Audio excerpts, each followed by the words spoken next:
주간 뉴스 브리핑에서 한 주간 이슈들 음성 자료를 통해 들어보고요.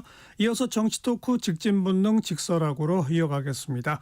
KBS 라디오의 모든 프로그램 유튜브에서도 함께할 수 있습니다. 실시간 방송 보실 수 있고요. 정치, 경제, 사회, 문화 다양한 콘텐츠들 마련돼 있어요. KBS 라디오 유튜브 채널 구독, 좋아요, 댓글 많이 부탁드립니다. 일요일 2부 출발하죠.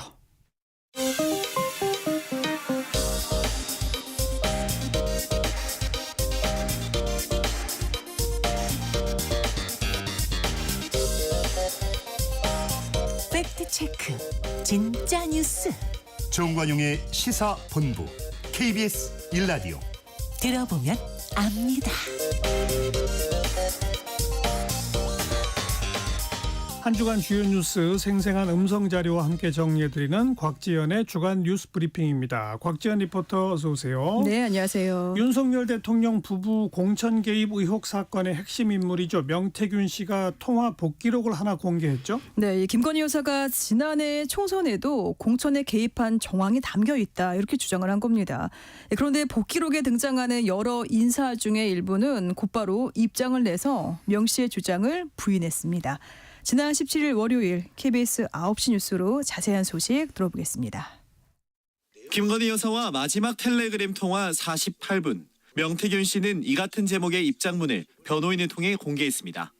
김건희 여사와의 통화 내용을 기억해 변호인에게 작성하게 한 녹취록입니다.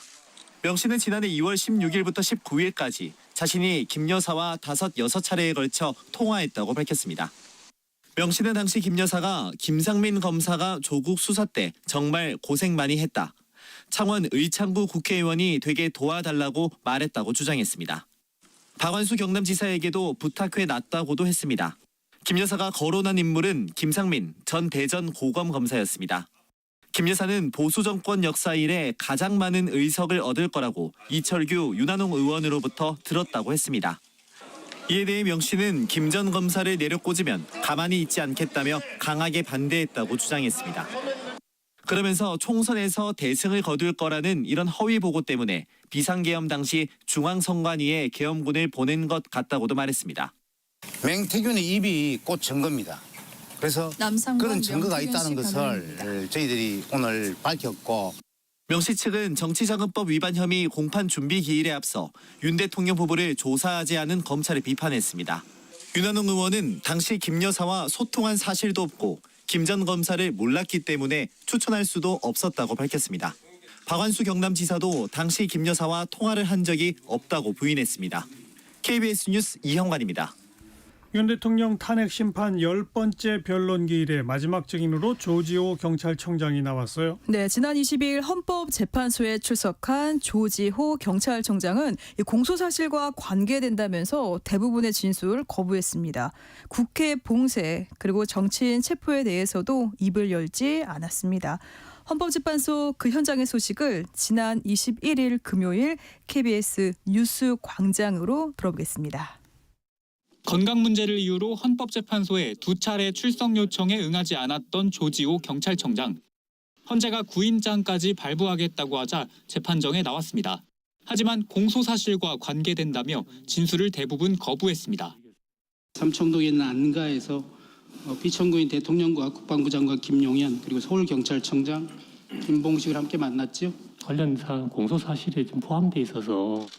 다만 조 청장은 수사기관에서 변호인 입회하에 조사를 받았고 조서 내용을 확인한 뒤 서명 날인한 것은 맞다고 했습니다. 앞서 조 청장은 계엄 당시 윤 대통령에게 6차례 전화를 받았고 직접 국회의원을 체포하라는 지시를 받았다고 수사기관에 진술했습니다. 또 이재명, 우원식, 한동훈 등 16명의 체포 명단을 여인영 전 방첩사령관에게 들었다고도 했습니다. 조 청장은 계엄 당일 여전사령관의 전화를 받은 사실을 인정하면서 결과적으로는 자신이 협조를 안 해줬다고 말했습니다.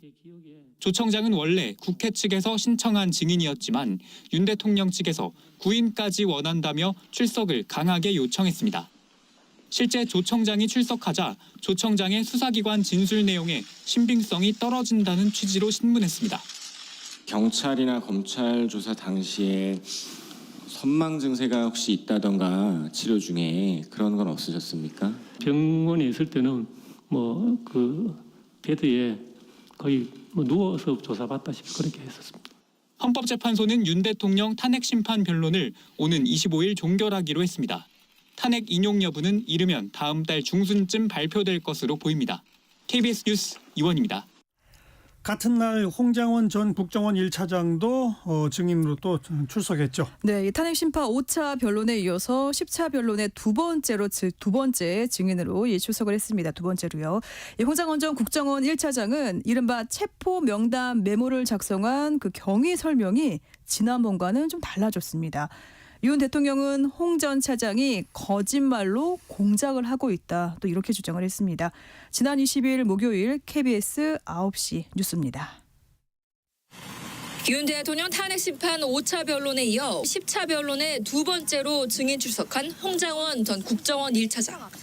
정치인 체포 명단을 받아 적었다는 이른바 홍장원 메모 실물을 이번엔 직접 들고 나왔습니다.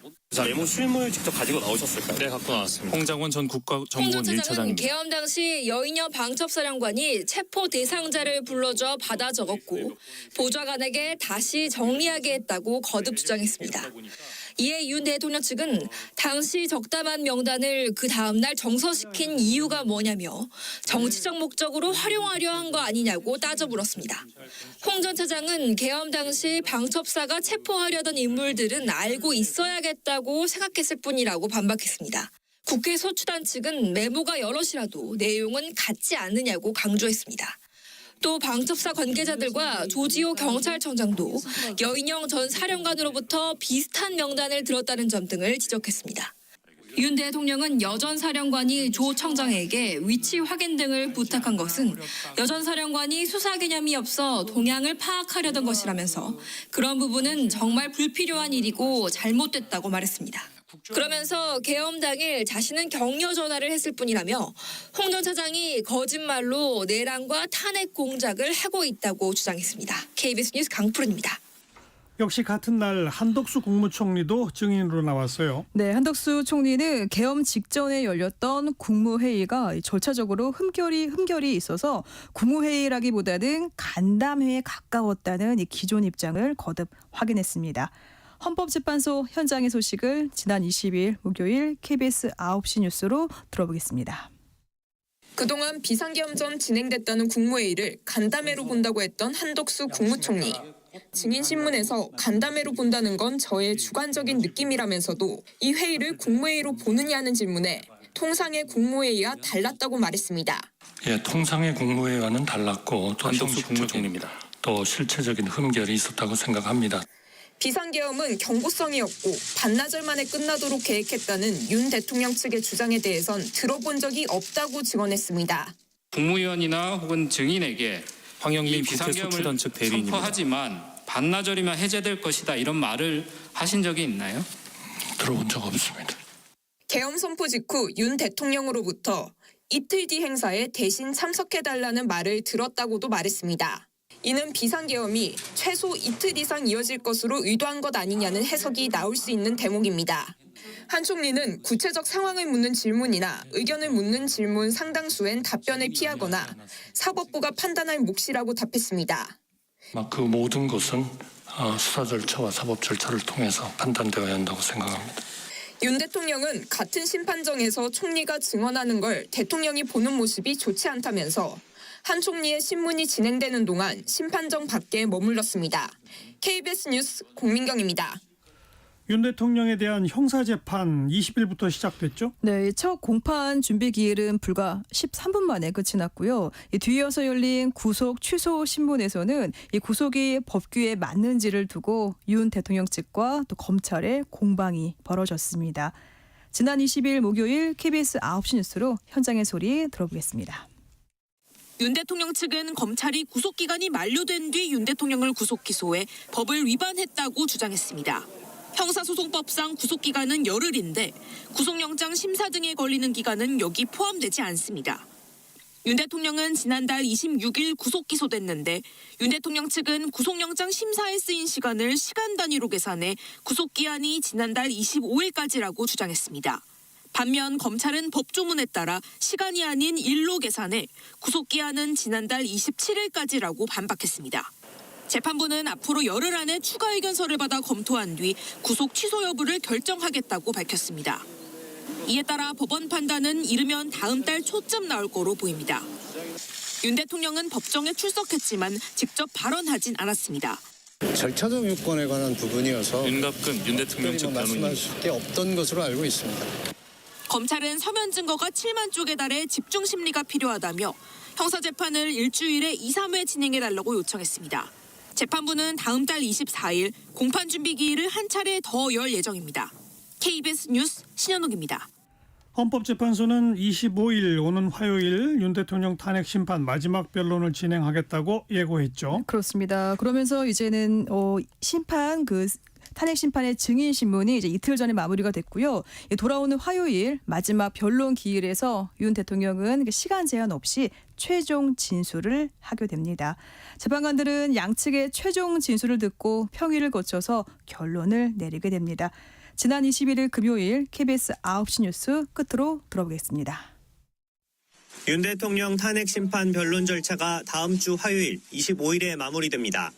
국회가 윤 대통령 탄핵 소추안을 가결한 지 73일 만입니다.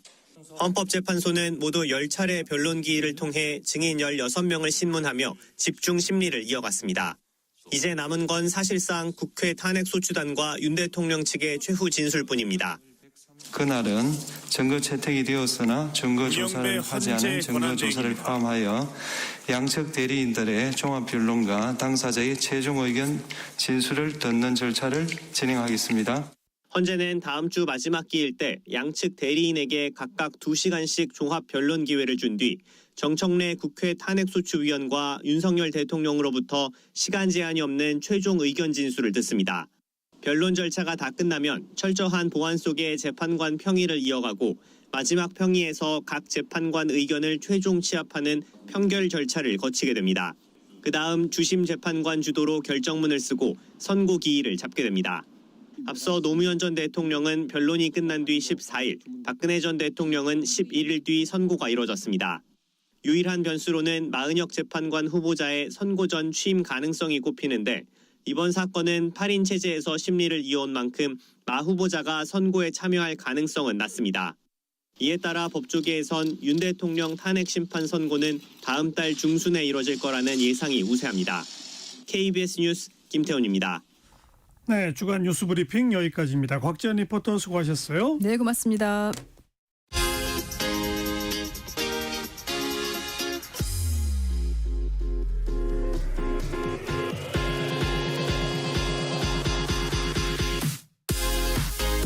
대한민국 시사의 중심 토요일 일요일 낮 12시 10분 KBS 1라디오 정관용의 시사본부.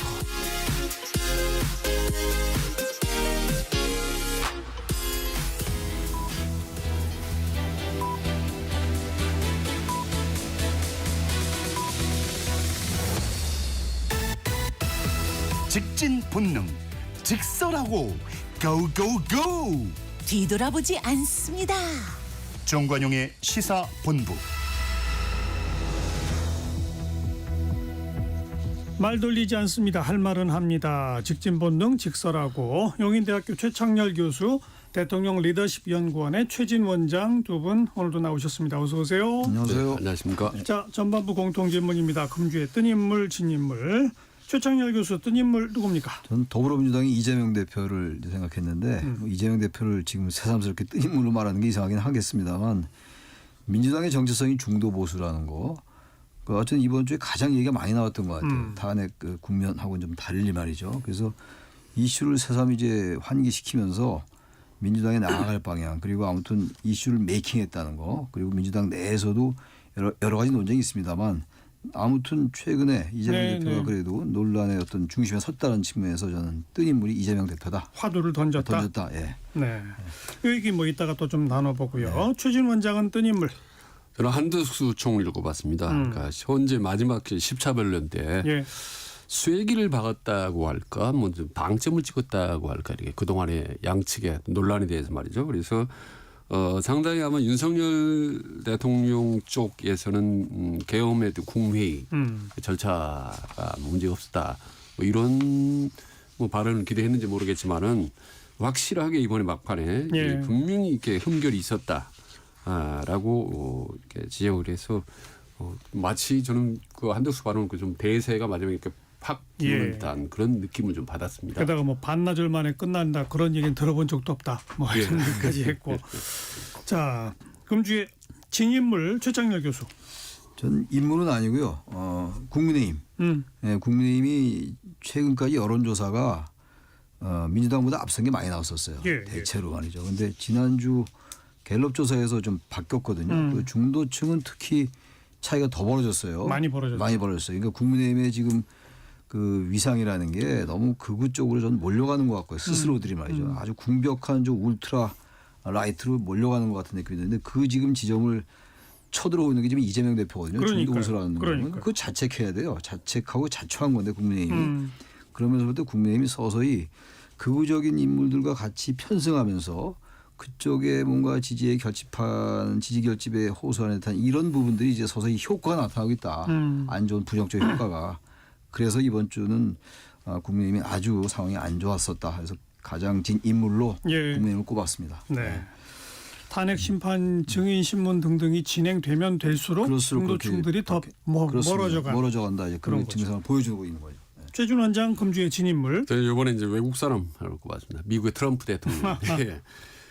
와 이번에 뭐 완전히 뭐 젤렌스키 확 제키고 러시아하고 단독으로 말이죠 정정회담하고 또 우크라이나 쪽에 엄청난 천문학적 비용이었던 광물 자원을 내놔라. 이게 몰아치는 거 보면 야 이 트럼프 리스크라고 할까 트럼프 태풍이 곧 우리나라에도 닥치겠구나. 그럼요. 아 이런 참 생각이 아슬아슬한 생각이 듭니다. 그래서 좀.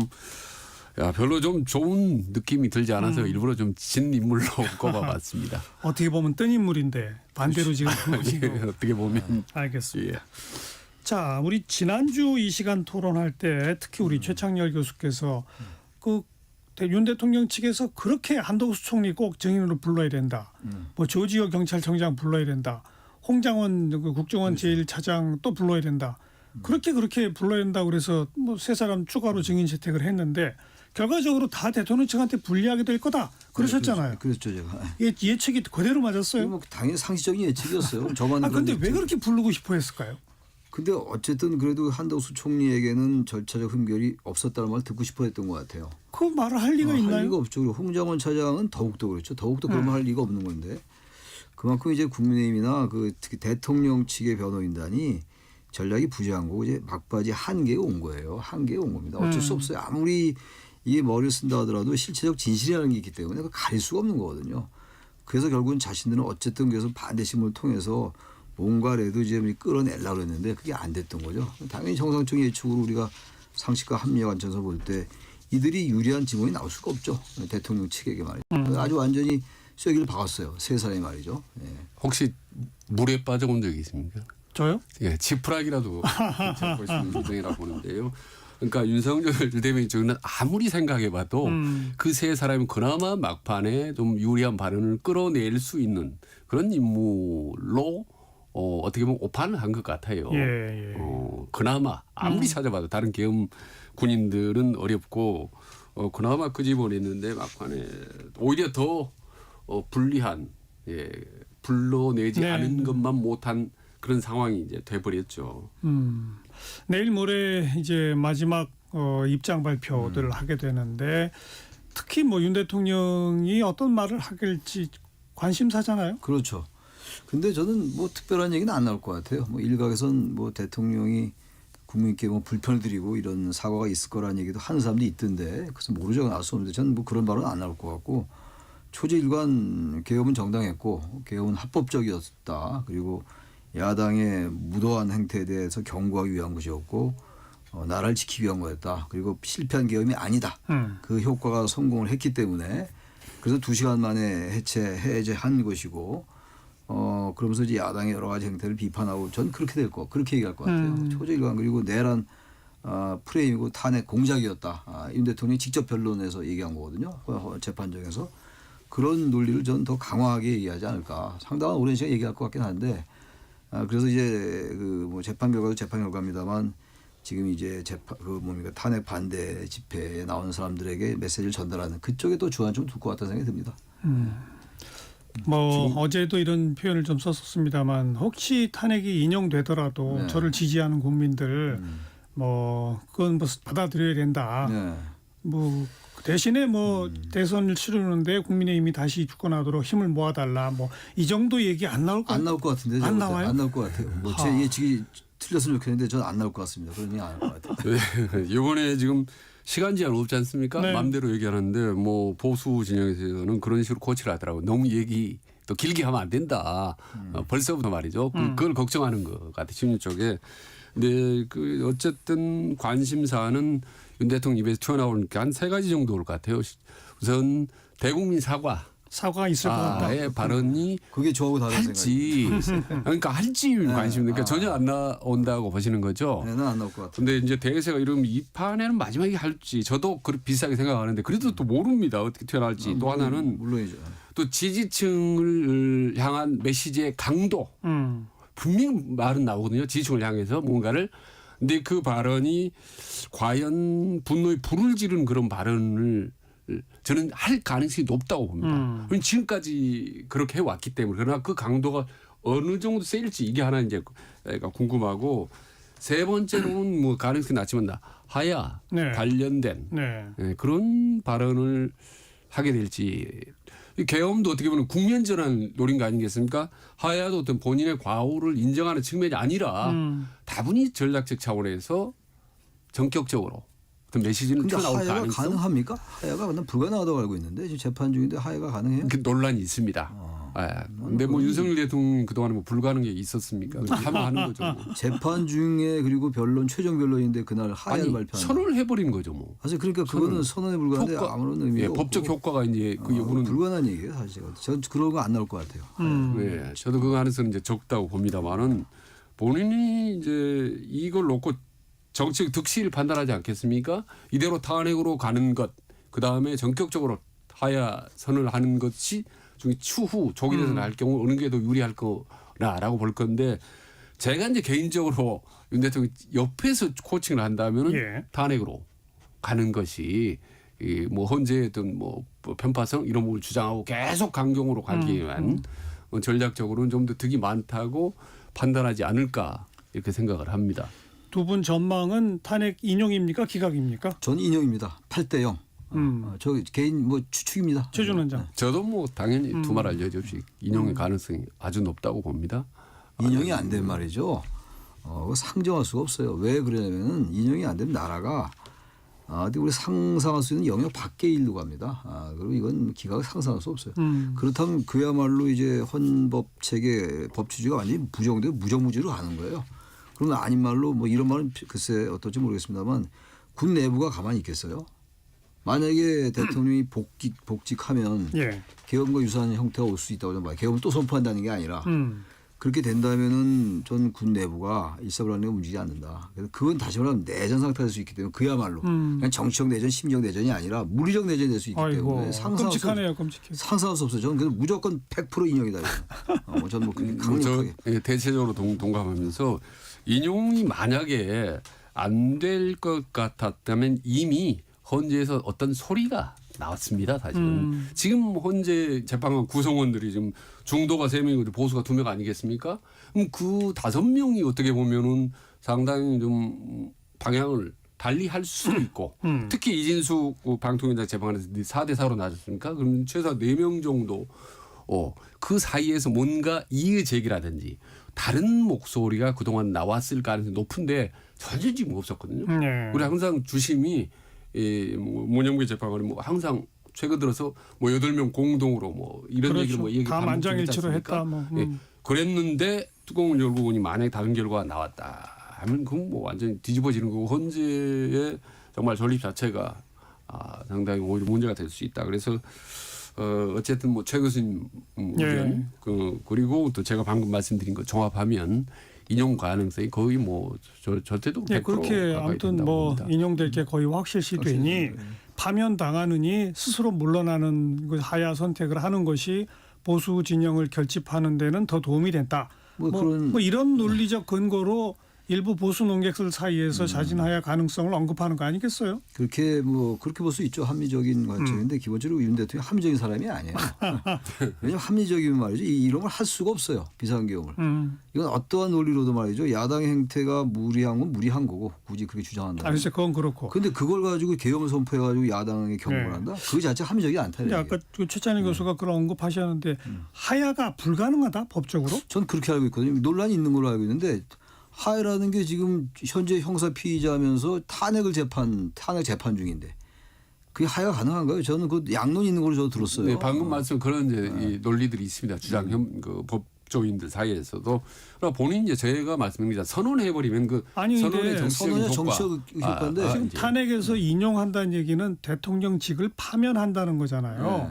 근데 자기가 본인 스스로가 대통령직을 내려놓겠다 그러면 파면할 필요가 없어지는 거 아니에요? 글쎄 그럴 수 있는데 공직자의 경우도 사퇴하고 싶어도 사퇴 수리가 안 된 경우도 있잖아요. 그런 경우 있죠. 그래서 이건 좀 애매한 것 같아요. 이 법적 효과는 이제 법조인들한테 아마 알아볼 필요가 있어요. 근데 만약에 하야를 자진하야를 얻는 효과가 뭐냐인데 굳이 한다면 얻는 게 민주당이라든지 진보 진영의 강력한 탄핵 공세를 일거에 무력화시켜 버리는 거죠.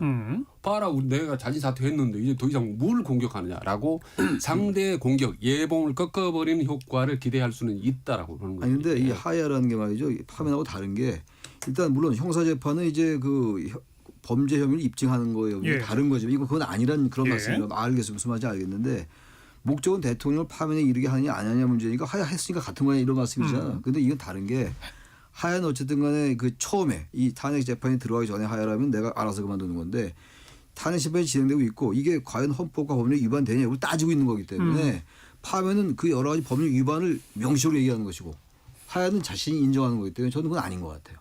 저는 하야는 좀 불가능하지 않을까. 아마 여권 내부에서 전략적으로 아마 탄핵론과 그 다음에 이제 끝까지 가자는 것, 그 다음에 하야론 이게 양쪽 내부적으로 긴밀하게 좀 의견이 엇갈린 것 같다는 제가 정보를 들었는데 이제 와서 하야 얘기 나온다는 게 비겁하고 가당찮다. 저는 그렇게 생각합니다. 비겁하 가당찮은 그 행동들이 너무 많기 때문에 진작했어야죠. 하야를 하려면. 참고로 이 대목에서 말씀드리면 우리나라 이승만부터 지금 윤석열 대통령 13명 대통령인데 자진하야했던 사람은 3사람입니다. 이승만 대통령, 그다음에 윤보선 최규하 대통령입니다. 3명입니다. 어쨌든 국회에서 탄핵당한 사람은 2명이죠. 노무현 박근혜 대통령이고. 이승만이 하야했던 건 4.19에서 쫓겨난 거죠. 하야는 하야지만. 전혀 다른 거예요. 사실 그건 한자 같은 황야로 내려간다는 얘기인데 하야라는 게 추운 데로 간다는 건데 이승만은 국민에 의해서 쫓겨난 거예요. 그런데 우리가 조금 더 알아볼 게 지금 이제 탄핵이냐 하야냐에 따라서 이제 역사적 평가, 기록. 솔직히 이제 저희 같은 대통령을 연구한 사람들이 추후 기록할 때 분명히 차이가 있습니다. 그리고 또 하나는 이게 좀 더 알아봐야 되는 건데 그 전직 대통령 예우, 뭐 연금 이런 문제들에서 좀 차이가 있습니다. 그죠. 하야하면 연금이 나오는 거고 파면되면은 상황이 다른 거죠. 파야와 파면 차이가 큰 겁니다. 파면 나오면 그건 전부 완전 없어야 되는 게 파면 하야는 굉장히 큰 거예요. 대통령직 복귀 안 하는 현상만 갔기 때문에 갔다 보면 절대로 안 된다고 제가 주장하는 거죠. 지금 하야하면 안 됩니다. 파면이 됐든 이인용이 됐든 그렇게 돼야 되는 것이지 이제 와서 하야라니 말이 안 되죠. 그러니까 탄핵을 인용하면 이거는 공격적인 전략으로 계속 가겠다는 거고 하야로 간다면 이제 상당히 이제 템포 조절하면서 치고 공격하고는 공수 양면 전략으로 가지 않겠는가. 그다음에 이제 실리적인 면을 좀 고려한 측면도 있다고 봅니다. 하야 얘기 나와서 또 자꾸 제가 말에 끼어들어서 죄송한데 무슨 대통령이 공격을 뭘 공격합니까? 국민을 공격했는데 대통령이. 아니 지금 계속 공격했잖아요. 그러니까 그 공격이라는 공격도 아니에요. 아무튼 다음 주 화요일 어떤 말들이 나올지 하야라고 하는 표현도 들어갈지 이런 것들이 일단 관심사다. 그 정도 하고요. 1시 30분 향해 가고 있네요. 교통정보 아직 준비가 안 됐어요. 잠시 후에 교통정보 전해 듣도록 하고요. 자, 그러면 후반부 공통질문 먼저 해결할까요?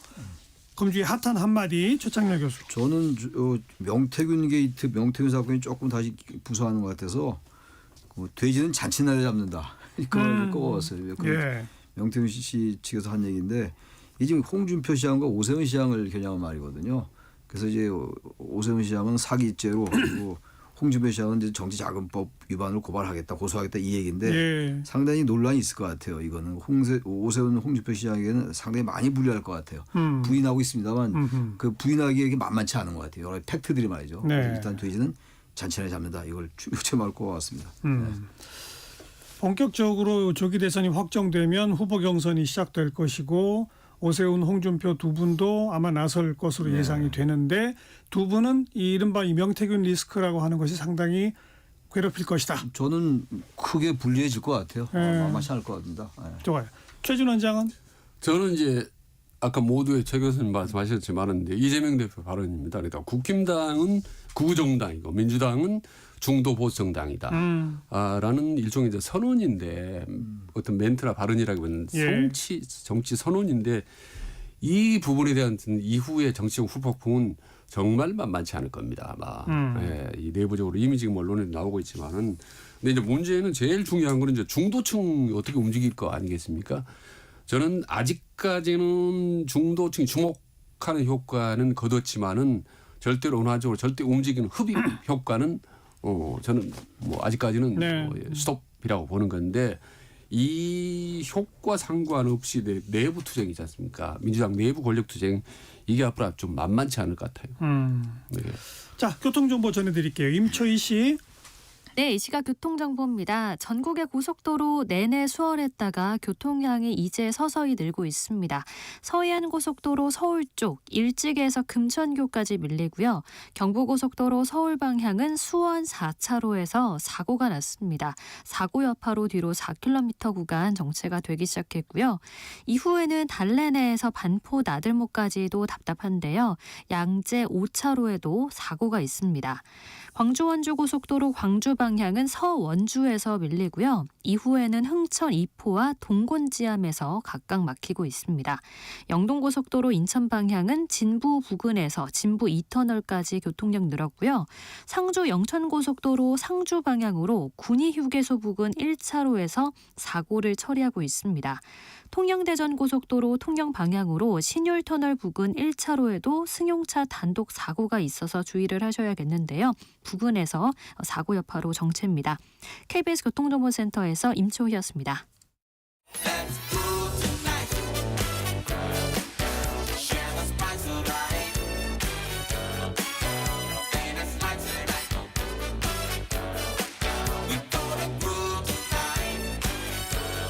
국민 MC 정관용. KBS 1라디오 정관용의 시사본부. 들어보면 달라요.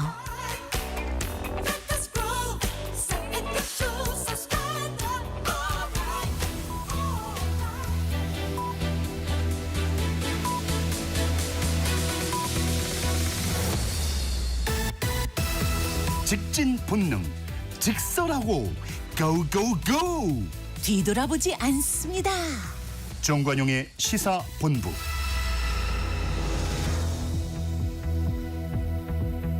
매주 일요일 2부 직진본능 직설하고 용인대학교 최창렬 교수, 대통령 리더십 연구원의 최진 원장 두 분과 함께하고 있습니다. 아까 이제 뜬 인물로 이재명 대표를 꼽으실 때 중도 보수 얘기가 나왔고 네. 우리 최진 원장도 금주에 핫한 한마디로 중도 보수 얘기를 꺼내셨기 때문에 어제 우리 방송에 이제 신지호 전 전략부총장이 출연을 했었어요. 뭐 한동훈 계열로 알려져 있는 분이죠. 그분이 그 이재명 대표의 중도 보수 발언에 대해서 이건 영토 침범이다. 우리 영토에 침범에 들어온 것이다. 그런데 그 이유는 국민의힘이 중도 보수를 다 놓치고 극우 쪽으로 달려가고 있기 때문에 그 빈 공간을 이재명 대표가 치고 들어온 거다라는 분석을 하더라고요. 그러면서 이제 한동훈 대표나 뭐 과거 뭐 이준석 대표 등등이 있을 때는 그 중도 보수층들을 잡는 어떤 그런 전략적 노선이 당내에 있었다면 지금 당은 그쪽이 아니다라고 하는 식의 이제 비판을 했단 말이에요. 바로 그 맥락 아닙니까? 제가 그 성이 있으면 말이죠. 성 안에 지금 아주 이게 풍요한 중원이 있어요. 블루오션이. 그걸 놔두고 스스로들이 저 오른쪽 그 뒷문으로 빠져나가려 하는 거예요. 자꾸만. 그러니까 이쪽은 지금 싸움이 벌어지고 있으니까 성을 쳐들어갈 거 아닙니까? 쳐들어가면 거기 당연히 차지하죠. 중도 보수를 자신이 내주고 있는 거예요. 예. 쳐들어오는 게 아니라 내주려고 아주 유인한 작전이죠. 공성 작전이 원래 그런 거거든요. 이건 제가 이재명 대표를 두고 나오자는 게 전혀 아니라 그 이재명 대표 이렇게 안 하면 이상한 거예요. 그러니까. 아니 당연히 쳐들어가야죠. 저기 지금 다 내주고 도망가겠다는데 거길 쳐들어가야 지금 놔둡니까? 말이 안 되는 얘기죠. 그게. 진짜 영토 침범 표현을 아주 참 절묘하게 잘한 것 같은데 이게 말이죠. 푸틴이 우크라이나만 영토 침범한 거지 아주 트럼프도 지금 뭐 그린란드 뭐 내나라로서 영토 침범하면 말이야. 요즘 뭐 경계선이 없습니다. 누구나 빈 땅은 냅다 쳐들어가는 판거든요. 그래서 제가 오래전부터 말씀드렸잖아요. 그 중도가 정말 중요하고 단순히 막판 캐스팅 보트가 아니고 지금 보이지 않게 흐름을 주도하고 있다. 그리고 그 구도가 3-3-4라고 말씀드렸잖아요. 네. 보수가 3이고 진보가 3이고 4인데 이 넓은 사란 넓은 땅덩어리를 놓고 아마 이재명 대표 먼저 이제 선제 공격을 가한 셈이죠. 이게 좀 불꽃튀기지 않을까 싶습니다. 아직은 저는 민주당이 지금 이것 때문에 뭐 갤럽 여론조사가 그렇지 않습니까? 민주당이 뭐 지난번에 비해서 2% 정도 올랐고 중도층 내에서는 뭐 5% 정도 올랐다라고 분석도 하지만 저는 이거는 아직은 뭐 중도 반응 효과로 크게 보지는 않습니다. 아직은. 그래서 앞으로가 더 이제 그렇죠. 더 중요하다고 봅니다. 중도 땅을 놓고 이제 보수층에서 이재명 대표에 대한 그 막연한 거부감이 있어요. 그 부인할 수 없는 거거든요. 네.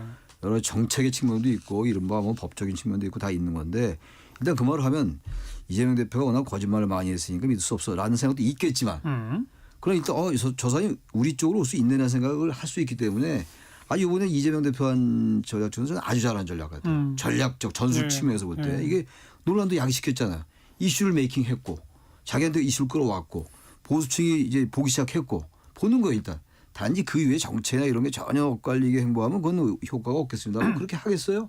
자신이 얘기했고 대선을 가야 되는데 그렇다면 이거는 아주 전 기발한 전략이었고 상당히 의미가 있다. 그리고 전 이번에 여론조사 갤럽 조사도 좀 영향을 일부 조금이라도 끼치지 않았을까라는 생각이 좀 들어요. 그리고 주목합니다 이거는. 이제 탄핵의 결론이 내려져서 조기 대선이 만약 확정된다면 국민의힘도 탄핵 결론 내리기 전까지는 일단 버텨보는 식으로 그렇겠죠. 갔지만 대선에서 뭐 스스로 패배의 길로 막 가지는 않을 거 아니에요. 그렇겠죠. 어떻게든 우리도 이겨봐야지라고 하게 되면 거기서 다시 또 중도 보수를 어떻게 잡느냐라고 하는 얘기가 나올 것이고 나오겠죠.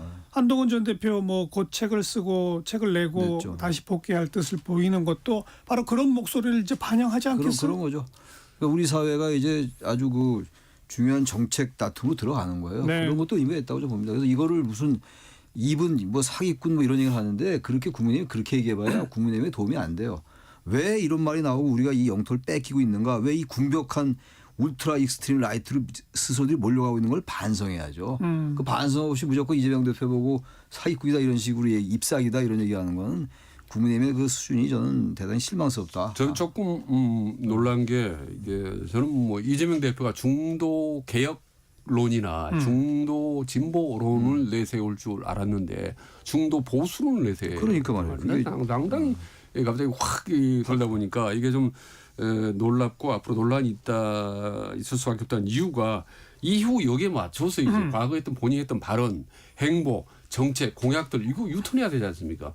예를 들면 대표적으로 지금 뭐 민노총 같은 거 어떻게 할 거면 뭐 주 뭐 52시간 예외 문제 이런 부분들 앞으로 또 부자 감세라 이런 좀 해결해야 될 문제를 간단치가 않아요. 근데 중도 개혁론만 내세워도 운신의 폭이 넓어지는데 중도 보고서론을 주장하는 바람에 상당히 이제 반격의 이제 여지를 어떻게 보면 좀 자초한 측면도 있죠.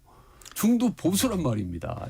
근데 원래 정당이라는 게 지금 요즘만 그런 게 아니라 벌써 꽤 오래전부터 양쪽 정당이 자꾸 수렴하는 경향이 있어요. 사실 우리나라 정당이 다 보수 정당들이거든요. 이게 민주당이나. 원래 보수 양당 정치. 보수 양당 정치예요. 뭐 학계 평가는 뭐 오래전부터 그거 아닙니까? 그래서 굳이 세상적인 놀랄 것도 없는데 우리 사회가 워낙 보수와 진보란 어떤 치장되고 미화된 용어로 그렇게 규정돼 왔기 때문에 그런 거라고. 아니 근데 요즘 우리 최근에 너무 잘 아시다시피 뭐 김대중의 민주당과 이재명의 민주당이 뭐 같다라고 생각하는 사람은 드물지 않습니까? 극히 많이 다르죠. 그때 성향하고. 아니 김대중 대통령 그때 말씀을 정권 자본에 다 뭐 빅3 같은 권력 교환 다 내줬지 않습니까? JP라든지 뭐 그러니까 지금하고는 많이 다르죠. 지금은 솔직히 말씀드리면 이재명 대표 하면 민주당 하면 친한 진보죠. 솔직히 딱 떠오르죠. 다만 그걸 중도 확장 차원에서 자꾸 중도를 강조하고 중도 진보론, 중도 개혁을 내세운 거는 바람직하다고 보죠. 그런데 너무 갑자기 중도 보수를 내세우니까 좀 당혹스러운 면도 있죠. 그 앞으로 그럴 수 있죠. 예. 그러니까 앞으로 그 뒷감당을 하고 이제 그 중도 보수에 걸맞는 정책들의 행보를 하면은 저는 저희가 이제 어드바이스는 그렇게 가야 된다고 봅니다. 그렇죠. 그게 바람직하고 그게 집권을 위해서는 그렇죠. 올바른 길이다 보는데 그렇게 갈 수 있을지. 그러니까 상속세도 18억까지는 면제하겠다는 것도 그 하나의 그 시발이거든요. 사실. 그럼요. 그 쉽지 않은 거예요. 18억이 적은 돈 절대로 아니거든요. 네. 서울에 18억짜리 아파트가 많지도 않아요. 솔직한 얘기. 저 강남 제외하고는. 네. 그래서 그런 것들도 전 그 어떤 보수로 이제 서서히 우양화하려는 우양화한다는 게 완전히 진보적 의제를 포기한다는 게 전혀 아니거든요. 경제민주화는 전형적인 진보적 아젠다예요. 2012년도에. 그 새누리당이 차용했던 거 아니겠어요? 근데 이거는요. 도리어 폭넓게 사용해야 돼요. 마당을. 근데 너무 좁게 사용했던 거예요. 양대인데 이번에 이재명 대표가 과감하게 보수라는 단어를 던진 거죠. 난 정말 의미 있다고 그 봐요. 부분은 저는 뭐 긍정적으로 봅니다. 민주당이든 국민의힘이든 간에 중도층을 잡기 위해서 과감하게 이렇게 승부수를 던질 수 있는 것.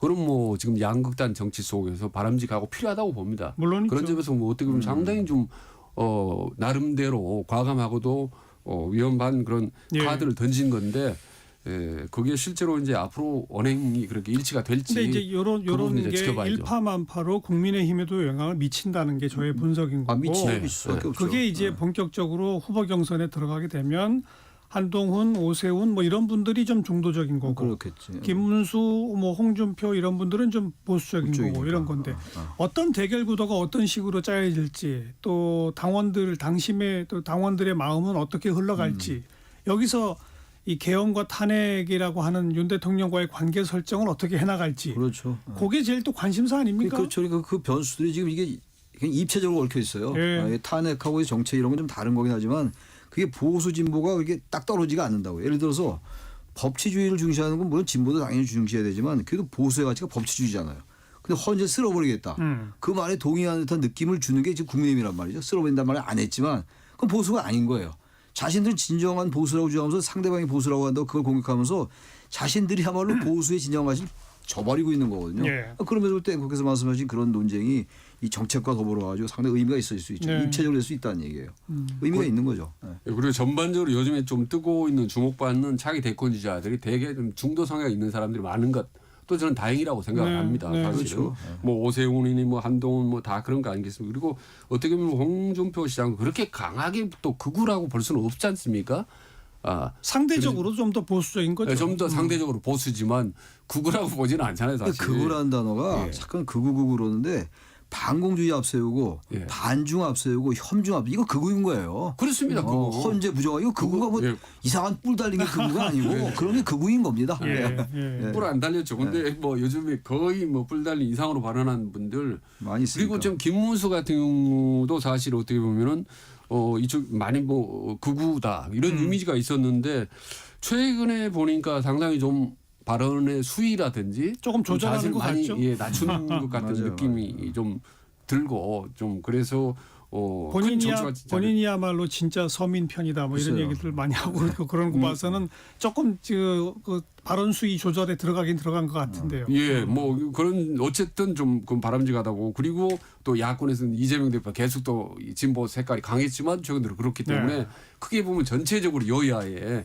또 강한 주자들이 중도로 다 수렴하는 거죠. 중도로 가는 거. 예, 그건 뭐 아주 기본적으로 양당 정치에서 선거가 다가오면 다가올수록 그렇죠. 두 정당은 비슷해져 가는 거예요. 양당 평상시에는 으르렁대다가도.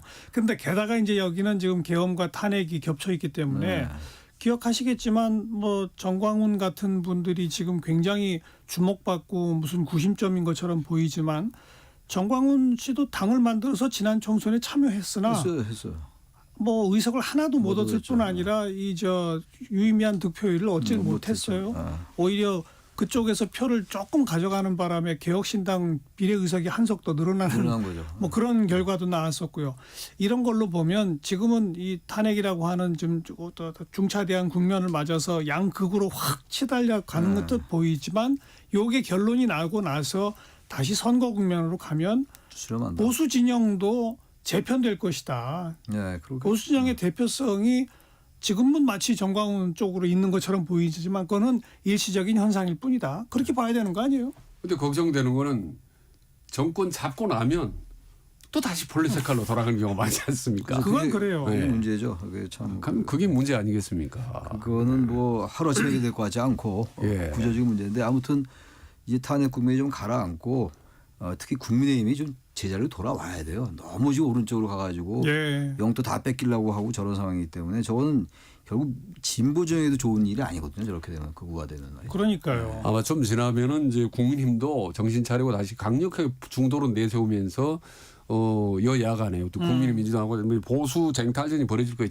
중도 쟁탈전이 그때 우리 이제 국민들 특히 중도층이 잘 봐야 됩니다. 물론이죠. 어느 쪽이 진짜 가짜 중도인지. 박근혜 대통령 선거하면서 얼마나 중도 쪽으로 치달려 갔는지 기억해 보세요. 김종인과 함께 경제민주화.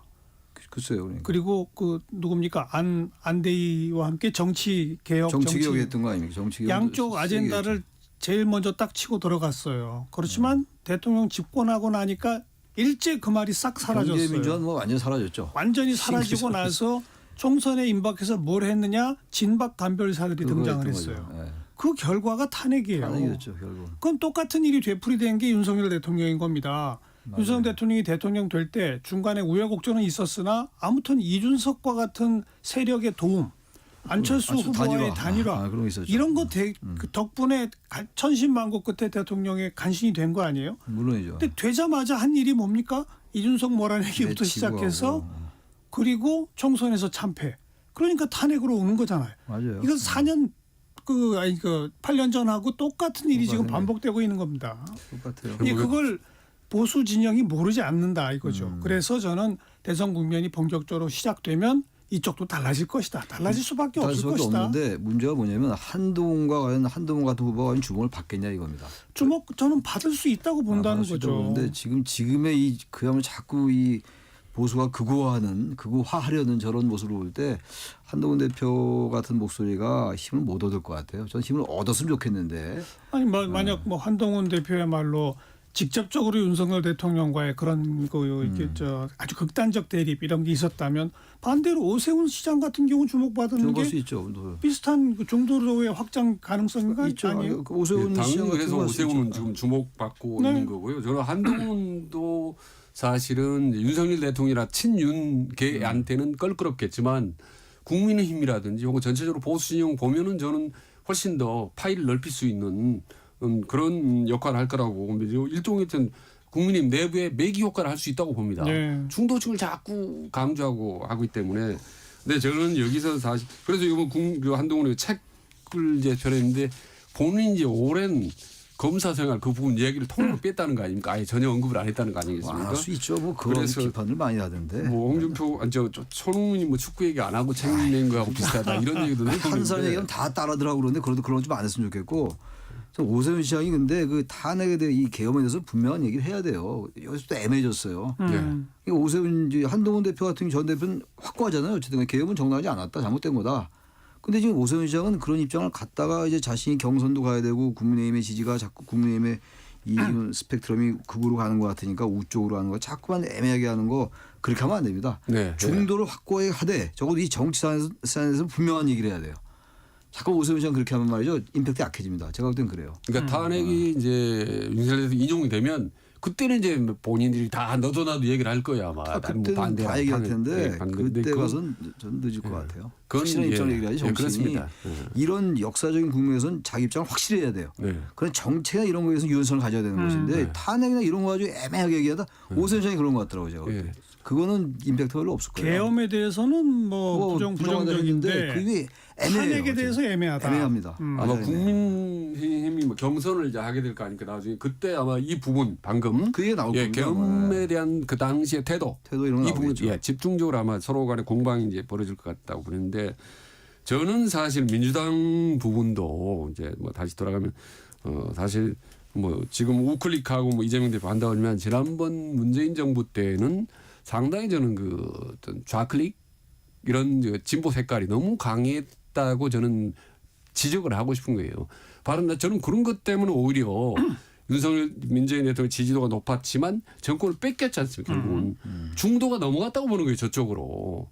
그래서 이재명 대표 같은 경우는 이제 문재인 정부 당시를 상당히 좀 반면 교사를 삼을 필요가 있다. 그래서 이번에 이제 파격적으로 나온지 모르겠습니다만은 그래서 결국 중도를 잡고 진보를 잡고 거기다가 그냥 플러스 알파로 보수까지 슬쩍 넘으면 뭐 그냥 탄탄대로죠 이재명 대표는. 아니 뭐 이 민주당은 후보 경선의 의미가 별로 없기 때문에 없어요. 지금 네. 얘기를 잘 안 하는 거고 거죠. 네. 국민의힘이 그렇죠. 이제 뭐 계속 거듭 지적하시듯이 너무 한쪽으로만 가고 있는데 있으니까. 아마 국면이 선거 바뀌겠죠. 국면이 짜여지면 거기도 달라지지 않을 수 없다. 아니 달라져야죠. 선거를 말을 치러야 되는 하는 거예요. 정당인데 뭐 어떻게 선거를 치릅니까? 그런 모습 가지고 달라지는 노력을 하겠죠 최소한도. 근데 그게 이제 너무 많이 가버리면은 돌아오는데 급변침이 쉽지가 않거든요. 그게 사람들이 다 기억하고 있기 때문에 불과 얼마 전 일이기 때문에 말이죠. 근데 그 관리가 잘 안 된다 이런 얘기예요. 제가 볼 때 국민의힘이 그 어차피 지금 인용된 이후엔 뭐 인용을 전제해서 좀 그렇긴 합니다만 네. 인용이 된다고 가정하에 바꾼다는 생각을 갖고 있을 거예요. 근데 그게 지금 시간이 너무 촉박하다고요. 2달밖에 너무 많이 없죠. 너무 많이 가버렸고 지금 그리고 탄핵 계엄은 잘못됐으나 탄핵은 하면 안 된다. 그건 말이 아닌 거예요. 권영세 비대위원장 같은 경우는 계엄은 잘못된 봐도 안 건데 돼. 계엄 해제 표결에는 자기는 참여 뭐 안 할 앞으로도 것이다. 안 하겠다는 거 아니에요? 그 상황인데 그거 잘못된 참 말이죠. 이상한 말이죠. 용해가 안 된 말이라고. 그러니까 오세훈 시장 같은 경우도 계엄은 잘못됐다. 그러나 탄핵은 애매하다. 그거 이상한 거라니까요. 정신 이렇게 하면 안 되는 거죠. 우리 지금 이렇게 사기좌 얘기를 벌써 많이 하는데 지금 명태균 얘기 지금 오늘 끝났습니까? 뭐 지금 오늘 아까 지금 보니까 아까 얘기하다 말았던 명태균 뭐 핸드폰 3개 공개되고 거기다 또 핸드폰 뭐 저장기까지 나왔더라고요. 이게 이제 앞으로 계속 나온다는 건 무슨 뭐 짱어집 얘기도 벌써 나오고 짜장면집, 짱어집, 청국장집 다 나왔어요. 예, 그래서 이제 이게 이제 앞으로 대선 국면 조기 대선 하면 상당히 좀 변수가 될 것 같아요. 오세훈, 홍준표 두 분에게는 큰 변수죠. 변수 될 거예요. 아니 이준석도 그렇고 이게 막 반드시 방금 세 사람이 아니라 좀 이유권적으로 어떻게 튈지 몰라요. 제가 거기서 그 한탄만 꼽은 거예요. 근데 이게 그러나 한동훈, 김문수 두 분은 별로 관계가 없는 관계 거죠. 없죠. 거의 큰 관계는 없죠. 여기. 근데 뭐 저 명태균 이런 얘기했네요. 그 이제 여권의 대권 주자들 고발하겠다 하니까 야 조기 대선이 확실해지면 맞소송을 걸겠다 하면서 돼지는 잔칫날 잡겠다라는 너무 솔직히 저속한 표현 아니겠습니까? 그래서 한탄만을 꼽았잖아요. 저속하니까. 저는 그래서 뭐냐면 앞으로 명태균 핸드폰, 황금폰 열려서 이제 막 난무할 것 같아요. 더 앞으로 계속 이때. 그렇죠. 저는 사실 결론적으로 이 명태균 게이트가 대권 가서 결정적인 대세에 지장은 없겠지만 흙탕물이 효과는 상당히 있을 거라고 보거든요. 그래서 민주당은 명태균 특검법을 하겠다는 거 아니에요? 저는 그래서 이때 언론이 상당히 좀 신중을 기해 주십사 하는 솔직히 부탁을 드리고 싶어요. 명태균이 입은 열면 다 그대로 받아 쓰는 게 아니라 상당히 좀 거르기도 하고 좀 평가도 하는 그런 좀 자정 기능을 필요하다. 지금 명태균 씨가 얘기하는 건 오세훈 씨가 3번 만났다는 거고 오세훈 씨는 2번밖에 안 만났다는 거고 홍준표 시장 얘기하고 또 명태균 시장이 너무 다르기 때문에 언론이 보도할 수밖에 없다고요. 맞아요. 워낙 다르기 때문에 그 보도 안 할 수가 없어요. 양쪽 입장을 그냥 보도할 수밖에 없어요. 지금 상황에서는 그렇지 않습니까? 그런 상황이에요. 지금 말이 일치하고 보도 안 하면 되는데 그리고 다르니까. 그런 공방이 있으면 있을수록 그 자체가 그 두 사람한테는 악재인 거죠. 악재죠. 부정적이죠. 그 자체가. 그러니까 이게 지금 오세훈 홍준표 시장이 이걸 과소평가하지 않을 거예요. 내부적으로는. 이게 만만한 문제가 아니라고 봅니다. 저 명태균 게이트 이거. 여권에서 큰 부담일 거예요. 여권으로서. 그래도 일단은 뭐 무시하고 가는 거죠. 지금 아니다 그러지 않았다고 얘기하는데 알겠습니다. 안 맞지 않을 겁니다. 아마. 자, 직진본능 직설하고 오늘 여기까지 할까요? 용인대학교의 최창열 교수, 대통령 리더십연구원의 최진 원장 두 분과 함께했고요. 다음 주 화요일 그 마지막 그 기일에서 어떤 발언들이 나올지 그거 다시 한번 좀 주목을 해보고 그리고 이제 그 발언까지 다 끝나고 나면 다음 주 일요일 요 토론 시간에는 조금 더 명확하게 이게 인용이냐 기각이냐 쪽으로 더 우리가 좀 판단할 수 있을 것 같아요. 그렇죠? 그렇습니다. 다음 주에도 뵙겠습니다. 두 분 수고하셨습니다. 네, 고생하셨습니다. 감사합니다. 김정수가 부르는 내 마음 당신 곁으로 듣고요. 저는 다음 주말 또 뵙죠. 안녕히 계세요.